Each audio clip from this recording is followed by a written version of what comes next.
up? Welcome to Wake Up Call. It is your boy, Clubboy Bales, and today we're going to be discussing the Bucks. Yes, the Bucks are back.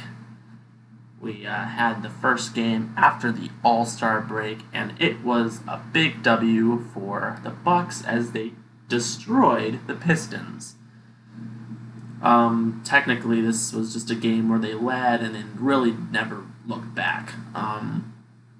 And it was just one of those games that, was outstanding for them. Of course, let me get to the stat line. Of course, Detroit is basically right now trying to get themselves in the rebuilding phase because, of course, Blake Griffin started out getting injured to start the year out.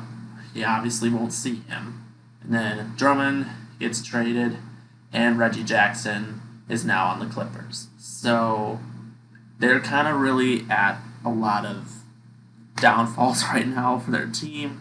But it's a good win. I mean, this obviously is a Pistons team that is has to rebuild at their point, but they have some young pieces, so it's not really.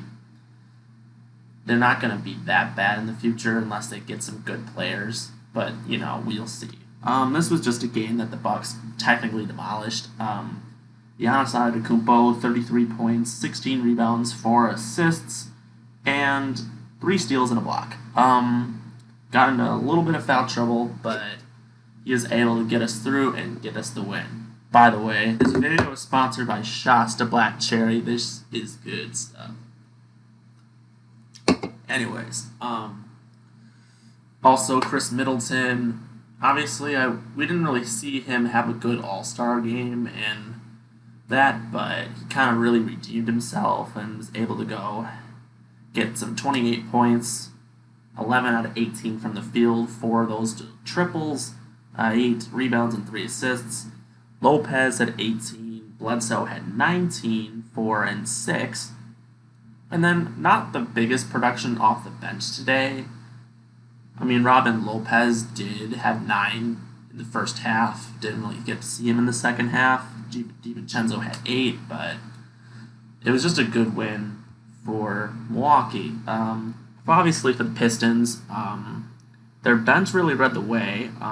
Christian Wood actually led scoring. Of course, as we all know, Christian Wood was a Buck last year. He was kind of signed. He was been through different teams, and originally I thought he was going to be the backup center. Instead, we decided to never use him, and we thought he was a complete waste and would have been better in another system, so we traded him to New Orleans, and then Detroit signed him this year. But so far, he's been really good. So Christian Wood off the bench led the way with 18 points. Bruce Brown off the bench had 16 points. Langston Galloway had 12, Derrick Rose had 12, Thon Maker had 11, Tony Snell had 10, whatever his name is, had 7, Sekou Doumbouya had 8, and then John Henson and Jordan Bone both had 6. So this is just pretty much a simple win. The Bucks really demolished in the first half by hitting most of their shots. 3-pointers kept really going down in the first half. The second half was more slow-paced. They didn't really make their shots, but they were able to execute and draw to the basket. And Detroit did have a little better of a second half. I mean, Bucks were up by as most as 32, but they did win by only 20. But it was like, okay, they didn't really care about the score. They knew the game was over, so they're like, oh, screw it. So we're really hoping that we can get to see some other players get more playing time. Of course, Marvin Williams did get some playing time today, and he gave a really beautiful assist to Giannis to start his Bucks debut, which is pretty dope. Yeah, I mean, obviously in the Pacers game, he had like 9 points or something like that, but it's good that they're going to get him in for playing time. I don't know how much he'll have because, of course, Kyle Korver was the only one that didn't play, but our team is so deep. Sterling Brown and DJ Wilson are probably going to be playing for the Herd for probably the rest of the year once Korver is back. So likely it will be DJ Wilson, and I don't know. It's just I feel bad because the dude hasn't really got much playing time this year, and he was kind of a waste of a draft pick. So that's just my opinion. Well, he's a likable guy. I like the guy, but it's kind of a waste of a pick. The next game is going to be against Philadelphia. We just played them, I know, at home, and yes, we host them again, but this game is actually prime time. This is on ABC. This is a huge game for the Bucks. Last time we played them on ABC, twice we lost, so this definitely needs to. The Bucks really need to get themselves back on track with this win. Personally, I don't think Philly is as good as what they are, but I mean, Corver might remain out. Who knows? The Sixers might be without Ben Simmons. Of course, he did not play yesterday, as the Sixers did pull off the win against the Nets. That was just an ugly game for them. They were leading big, they were losing big, they were leading big, and went to overtime, and Philly was able to come out with a win thanks to an incredible performance by Joel Embiid. And of course, this was like the first game where we got to see the new acquisitions for Philly, which is obviously a big bonus because Philly really doesn't have themselves a qualified bench, but they really seem to have something going with the way they switched up their lineup. So, the way they had their lineup, of course, Ben Simmons was injured, so Raul Neto started, but he didn't really get much playing time, other than he had 26 minutes, but he wasn't really much of a scorer. But so they just kind of switched it up. They started Glenn Robinson III, who they got from. So of course we all know they traded for Glenn Robinson and Alec Burks. I wouldn't say Glenn Robinson's a star, but I think he's obviously a good player. And then you got Alec Burks, who actually was probably one of the best players on the Warriors this year. So obviously they actually have themselves a qualified bench player, which is pretty scary if you think of it. Also, they decided to move Al Horford to the bench and have him be a backup center. Now, that is what they should have done a long time ago. Don't know why, but they're starting to figure it out. So, of course, I think the starting lineup will now be Tobias Harris, Glenn Robinson, Joel Embiid, Ben Simmons, and Josh Richardson, with Al Horford, Alec Burks, Korkmaz, and probably some other guys like Thibault or Shake Milton, or two of these young guys that are getting a lot of playing time. They really have Korkmaz, Milton, and Thibault really getting a lot of playing time, which I really am happy about. So this obviously looks like, they have an actual pretty good, okay bench. They actually really know that they needed that, and that was their weakness, and I think they're starting to figure it out, finally. Good win for them against Brooklyn. Predictions for this game.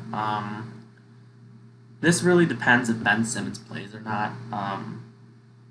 I think Milwaukee should win this game, but obviously I don't know how long Ben Simmons' injury is going to be. I don't know if there's going to be issues with it, but it's whatever. So after this game, I'm just going to go over the final 3 games in the month of February. We play back-to-back games at the Wizards and at the Raptors. I think they want to try to get themselves a win here.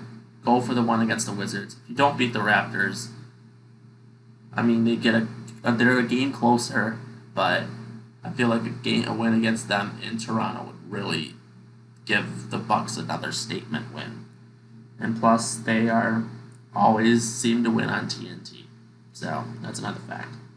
And then the final game is against the Thunder at home. Now, the Thunder are like the biggest surprise this year because everyone expected the Thunder to be trash, but so far Chris Paul is playing like he used to, and Danilo Gallinari is obviously a good acquisition. Shai Gilgeous-Alexander's great, and then you got Dennis Schroeder, obviously one of the best 6 men in the league.